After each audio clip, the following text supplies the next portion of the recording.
আল্লাহ বলেন, তুমি হয়তো ভাবছো তুমি অবহেলিত, বঞ্চিত। তোমার প্রাপ্য তুমি কখনোই পাবে না। কিন্তু জেনে রাখো, আমি তোমার প্রতি কোনোদিনও অন্যায় করি না। আমি দেখেছি কে তোমাকে কষ্ট দিয়েছে, কে তোমার অধিকার ছিনিয়ে নিয়েছে, কে তোমার চোখের পানি ফেলিয়েছে। আমি প্রতিটি কথা শুনেছি, প্রতিটি আঘাত দেখেছি।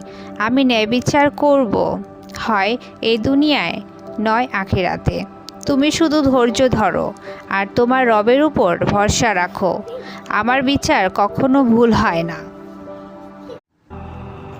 আল্লাহ বলেন, তুমি হয়তো ভাবছো তুমি অবহেলিত, বঞ্চিত।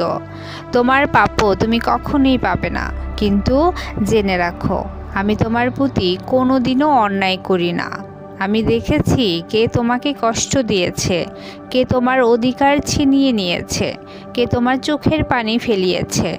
আমি প্রতিটি কথা শুনেছি, প্রতিটি আঘাত দেখেছি। আমি ন্যায়বিচার করব, হয় এই দুনিয়ায় নয় আখিরাতে। তুমি শুধু ধৈর্য ধরো আর তোমার রবের উপর ভরসা রাখো। আমার বিচার কখনো ভুল হয় না।